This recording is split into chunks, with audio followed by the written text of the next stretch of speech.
Hey everyone, welcome to other blog of painting goes. I am Disha, hope you are doing good. और मैं pray भी करूंगी कि अपने घर में सुरक्षित हों, सेफ हों, और अगर आप बाहर भी जा रहे हैं तब भी आप सेफ रहें, सुरक्षित रहें, अपना ख्याल रखें। तो आज का मेरा vlog 14 month and above kid के ऊपर है, जो 14 मंथ से लेके 2.5 तक की एज को कवर कर रहा है, क्योंकि ये एक एज ऐसी है जिसमें बच्चों का काफ़ी ब्रेन डेवलपमेंट हो रहा होता है, motor skill and sensory development होती है। और ये डेवलपमेंट हम कैसे कर सकते हैं घर पे, क्या क्या होंगे हम एक्सरसाइज में इंगेज करें, क्योंकि अगर बच्चा बाहर जा रहा होता है तो पेरेंट्स के लिए काफ़ी ईजी होता है, बच्चा खुद ही लर्न कर लेता है, उसको गार्डन टाइम मिल रहा होता है, प्ले टाइम मिल रहा होता है, और काफ़ी सारे बच्चे मिल रहे होते हैं जिनके साथ वो इंजॉय करता है, गेम खेल लेता है।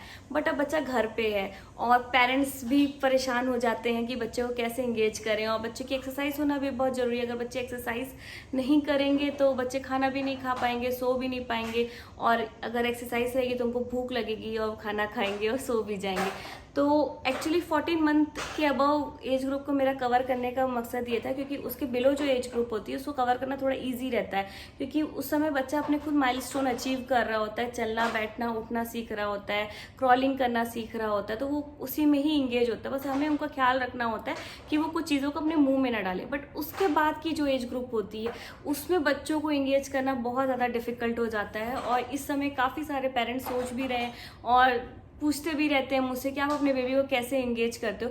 क्योंकि मैं अपना अगर पर्सनली अपनी बातें बताऊंगी, मेरा बेबी अक्टूबर में हुआ था 2019 में, और उसके बाद ठंड आ गई थी। तो ठंड आ गई थी तो मैं दिल्ली की ठंडी में उसको बाहर तो कहीं ले नहीं जा पाऊंगी, तो घर पे ही रहता था। उसके बाद लॉकडाउन लग गया।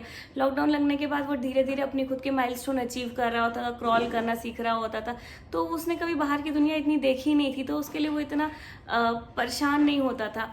पर अब जो एज ग्रुप है उसको लगता है कि मैं उसको कहीं बाहर लेके जाऊं, या उसको लगता है कि उसको टेंशन चाहिए होती है, और मैं भी सोच रही होती हूँ कि मैं उसको कैसे एंगेज करूं।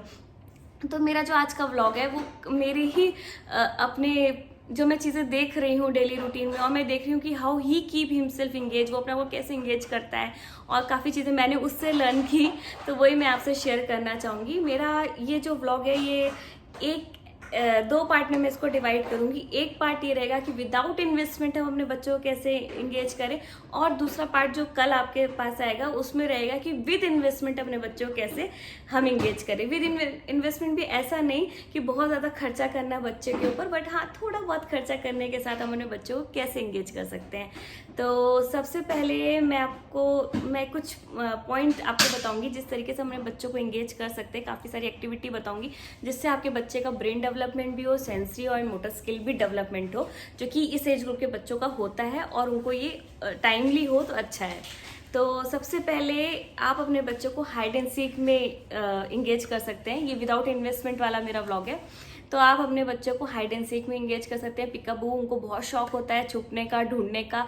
आप कहीं छुप जाइए और उनको बोलिए ढूंढे मुझे, तो वो अच्छे से आते हैं, ढूंढते हैं। उनको पिकाबू करिए, चिल्लाइए, उनको पकड़िए, वो अच्छा लगेगा उनको, और बच्चे उस एक्टिविटी में बहुत खुश होते हैं, और उनकी ब्रेन डेवलपमेंट भी होता है, उनका फिजिकल डेवलपमेंट भी होता है। और अगर आपको लगता है कि आप थक गए हैं, अब आप हाइड एंड सीक में आप जगह जगह पे छुप नहीं पाएंगे, तो आप नॉर्मली घर पे एक जगह पे बैठ के चुन्नी से या दुपट्टे से अपना वो कवर कर सकते हैं, और आप उससे पूछिए मैं कहाँ हूँ, तो वो अपने आप खुश होके उतार के दिखाएगा, जैसा मेरा बेबी भी करता था। वो खुद भी अपना वो कवर करता था, और उसको लगता था मैं उसको ढूंढूं। अभी भी ये होता है कि जब मैं उसको, वो छुपता है जब, तो वो मुझे देख रहा होता है, क्योंकि उसको मेरा रिएक्शन भी देखना होता है, तो वो ऐसा छुपता है कि उसकी आंखें बाहर होती हैं, और वो देख रहा होता है कि मम्मी वेयर वेयर वेयर करेगी। और अगर मैं थोड़ी देर बाद अगर चुप हो जाऊँ तो खुद ही आके बोलता है, थोड़ा जो बोल पा रहा होता है उसके थोड़े बहुत शब्द आ रहे होते हैं, उससे वो मुझे बता देता है कि मैं यहाँ हूँ। 19 मंथ का है। सेकेंड एक्टिविटी में आप उसको एंगेज कर सकते हैं। बच्चों को ना रन, दौड़ना, भागने को बोलें, और उनको आप पकड़ेंगे तो उनको बहुत अच्छा लगता है। तो वो दौड़ता है, मैं उसको कैच करती हूँ तो वो बहुत खुश होता है, और वो इस चीज़ में बहुत खुशी अपनी जाहिर करता है। तो मुझे अच्छा लगता है कि थोड़ी एक्टिविटी में वो इंगेज है। तीसरी एक्टिविटी जो है उसकी, ये भी विदाउट इन्वेस्टमेंट एक्टिविटी है। बच्चों को घोड़ा बनाने का बहुत शौक है। वो मेरे बैक में आ जाता है, अगर मैं इस तरीके से बैठूँ वो आके पकड़ लेता है, और उसको लगता है कि मैं उसको घोड़ा चलिए टिक टिक करूँ, या उसको अपने बैक में लेके थोड़ी देर तक चलती रहूँ, लकड़ी की काठी जैसे आप करते ही होंगे अपने घर पे। उससे बच्चों की बहुत स्माइल आती है, वो बहुत खुश होते हैं। ये एक एक्टिविटी जिसमें आपका बेबी इंगेज हो सकता है। चौथी एक्टिविटी, अगर आप काम कर रहे हैं, क्योंकि ये टाइम ऐसा है कि हम वर्क फ्रॉम होम भी कर रहे हैं और वर्क फॉर होम भी कर रहे हैं, घर के लिए भी हम काम कर रहे होते हैं, हमें खुद ही कुकिंग सब कुछ हमें खुद करना हो रहा होता है। तो बच्चा भी परेशान हो रहा था क्योंकि हम कुकिंग कर रहे होते हैं तो उसको टाइम नहीं दे पा रहे होते हैं, और आपको अपनी आंखों में भी उसको रखना है कि उसको कैसे एंगेज करें। तो उस मोमेंट में आप जो मैं करती थी, उसको बॉटल, और इससे बहुत शौक होता है खेलने का, बॉटल एंड लिड से उसके वो ढक्कन निकालना पसंद कर रहा होता है, डिफरेंट डिफरेंट। ये एक बॉटल, उसको ये दोनों बॉटल बहुत पसंद है, एंड उसको ये भी बहुत अच्छे से पता है कि कौन सी बॉटल में कौन सा ढक्कन फिक्स होगा, और इसके थ्रू उसका ब्रेन डेवलपमेंट होगा, सेंसरी डेवलपमेंट होगी। वो इस ढक्कन को इस बॉटल में फिक्स कर रहा होता है, और जब उसको लगता है कि फिक्स नहीं हो रही हो, जो कि ये इजीली फिक्स हो जाती है, तो उसको वो ऐसे रख देता है, और इसको वो रख नहीं पाता तो इसको वो ओपन रख देता है, जो कि वो इस बॉटल का एक ढक्कन घुमा चुका है। तो इस तरीके से वो अपने आप को एंगेज कर रहा होता है, और मैं भी उसको दे देती हूँ, क्योंकि जब मेरे को कुकिंग करनी होती तो मुझे लगता है कि मेरा बेबी मेरी आंखों के सामने रहे और वो एंगेज रहे। तो क्योंकि वो कुछ पीछे से कुछ ऐसा ना हो कि मुझे बाद में लगे कि अरे मेरे बेबी को चोट लग गई, या तो मैं उसको ये बॉटल ढक्कन पकड़ा देती हूँ, या मैं उसको इस टाइप का कुछ दे देती हूँ, डिफरेंट डिफरेंट टाइप के शेप्स के मैं उसको बॉक्स दे देती हूँ, जिसमें उसको मैं एंगेज करती हूँ। पांचवी एक्टिविटी ऐसी कि वो कई बार मैं उसी को देख के ये लर्न की, वो ये डाल रहा होता था और इसको ऐसे डाल रहा होता था, चेक कर रहा होता था कि वो किसके अंदर जाएगा, ये दोनों इसके अंदर जा रही है, तो वो इसको ऐसे डाल रहा होता था। वो अपनी एक्यूरेसी दिखाता था कि हाउ, मतलब वो कितने अच्छे से डाल पाता है। जब वो देता था यहाँ ये अटक गया तो वो रुक जाता था, फिर इसको अलग कर देता था और ये दोनों डब्बों के साथ खेल जाता था। तो आप एक ऐसा ऑब्जेक्ट उसके हाथ में दीजिएगा जो कि वो मुंह के अंदर ना डाल पाई, थोड़ा बड़ा है साइज में, बच्चों के लिए तो काफ़ी बड़ा है ये, तो ऐसे कुछ आप दे सकते हैं जिसमें वो इंगेज रहे। एक 6 नंबर एक्टिविटी ये है कि इस टाइप का कार्डबोर्ड आप अपने बेबी को दे सकते हैं विदाउट इन्वेस्टमेंट, ये घर पे इजीली अवेलेबल रहते हैं। इसमें आप कुछ होल्ड कर दीजिए, यहाँ पे मैं उसके मतलब की कुछ चीज़ें डाल देती थी, उसके टॉयज डाल देती थी या डब्बे डाल देती थी, और उसको वो खोल के बार बार हाथ निकाल के उसको निकालना, इधर का उधर करना, उसको बहुत शौक है।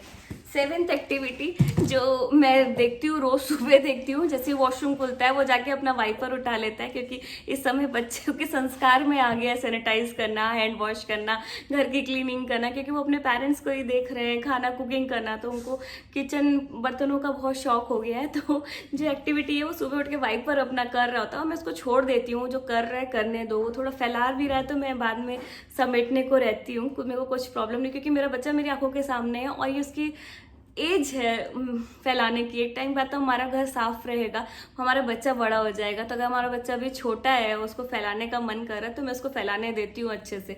तो वाइपर लेकर आता है, उससे अपने क्लीनिंग कर रहा होता है, कई बार वो डस्टिंग क्लॉथ लिया रहता है हाथ में, उससे वो क्लीन कर रहा होता है, क्योंकि वो मुझे देख रहा होता है। तो मैं उस समय बस एक चीज़ का आपको ध्यान देना है कि उसका एक डस्टिंग क्लॉथ आप सेपरेट रख दीजिए, क्लीन होना चाहिए, और वही उसके हाथ में आप दीजिए, और वो बच्चे जैसे भी कहें वो थोड़ी देर तक इंगेज तो रहेंगे इसी बहाने। और यही होती है motor skill develop, sensory development की, बच्चों के हाथ पैर एक साथ चलें, उनका दिमाग एक साथ चले कि हमें कैसे करना है, ये क्या करना है, ये सब एक्टिविटी ही बच्चे लर्न कर रहे होते हैं, और उनकी एक्सरसाइज भी हो रही होती है इसके थ्रू। और भी कई सारी एक्टिविटीज़ हैं, जैसे टेंट हाउस आप लगा सकते हैं। अगर आप परचेज नहीं करना चाहते टेंट हाउस, तो आप बेडशीट का टेंट हाउस बना सकते हैं। बेडशीट आप 2 जगह से बांध दें, जैसे कुछ एरिया आप अपने घर में स्पेस छोड़ें, उसमें आप बेडशीट लगा दें और उसके अंदर अंदर बाहर आने की जगह बना दें, उसका कुछ सामान रख दें, टॉय रख दें, तो उससे वो खुश होके जाएंगे, थोड़ी देर छुपेंगे, इंगेज रहेंगे। और यही सारी एक्टिविटी बच्चे बिना किसी इन्वेस्टमेंट के कर सकते हैं और बहुत खुश होकर कर सकते हैं। एक एक्टिविटी और मैं उसको मैं देती हूँ करने को, मैं उसको सुबह भी बालकनी में ले जाती हूँ, क्योंकि बाहर नहीं ले जा सकती, पर मैं उसको एनवायरनमेंट से भी दूर नहीं रख सकती, क्योंकि उनको एनवायरनमेंट फ्रेंडली होना जरूरी है। तो मैं उसको बाहर ले जाती हूँ, थोड़ी देर अपनी बालकनी का टाइम देती हूँ, या विंडो में लेके खड़ी हो जाती हूँ, तो उधर वो देख रहा होता है बर्ड को, ट्री को, ऐसे भी, क्योंकि उनका ये वाली ग्रोथ होना भी बहुत जरूरी है, और विटामिन डी भी उनकी बॉडी में जाना बहुत जरूरी है। तो बाहर वो देख रहा होता है, प्योर ऑक्सीजन ले रहा होता है, एंजॉय करता है थोड़ी देर। अब तो वो बर्ड को भी देखता है, बर्ड को बुलाने भी जाता है। अगर आपको उसके वीडियो देखने हैं तो उसका एक मैंने अभी चैनल लॉन्च किया हुआ है, क्यूट बॉय अयांश के नाम से, उसकी लिंक मैं डाल दूंगी डिस्क्रिप्शन बॉक्स में, आप जाके उसके वीडियो देख सकते हैं। काफ़ी फनी वीडियोज़ हैं बच्चों के, और वो क्या क्या एक्टिविटी करता है, वो सारी एक्टिविटी आपको उस व्लॉग, उस चैनल में मिल जाएगी। जो मैं बातें बोल रही हूँ ये सारे वीडियो वीडियो मैं उसमें डालती रहती हूँ और उसके थ्रू वो इंगेज रहता है, तो आपको भी आइडिया लग जाएगा कि कैसे बच्चे इंगेज होते हैं। क्योंकि ये जो मैं बोल रही हूँ मैं थियोरेटिकल बोल रही होंगी, पर वो प्रैक्टिकली ये करता है और आप जाके देख सकते हैं वो चैनल में। बस यही एक्टिविटी है, ऐसे आप अपने बच्चों को विदाउट इन्वेस्टमेंट इंगेज कर सकते हैं। उनका एक रूटीन आप सेट कर दीजिएगा, क्योंकि काफ़ी टाइम तो वो खाने में, नहाने में, सोने में चला जाता है। थोड़ा टाइम जो उनको हमारे साथ मिलता है मोबाइल फ़ोन में हम उनको इंगेज ना करके ये सब एक्टिविटी में हमें उनको इंगेज करना चाहिए। तो चलिए, आई होप आपको मेरा ये वीडियो पसंद आया हो, तो प्लीज़ लाइक करिएगा। आपको लगता है मेरा वीडियो किसी के लिए यूज़फुल है, जो भी सोच रहा है कि मैं अपने बेबी को कैसे इंगेज करूँ इस समय लॉकडाउन के टाइम पे, और घर पे रहेगा तो बेबी सुरक्षित रहेगा, तो उनसे आप शेयर कर सकते हैं। और मेरे चैनल को प्लीज़ सब्सक्राइब करिएगा और बेल आइकन को भी क्लिक करिएगा, क्योंकि मेरे जितने भी वीडियो आएंगे सबसे पहले आपको नोटिफिकेशन मिल जाएगा। तो चलिए, मैं आपसे मिलती हूँ अपने अनदर ब्लॉग के साथ, जिसमें मैं आपको बताऊंगी कि कैसे अपने बेबी को थोड़े से मिनिमम इन्वेस्टमेंट के साथ इंगेज कर सकते हैं। तो चलिए, बाय बाय।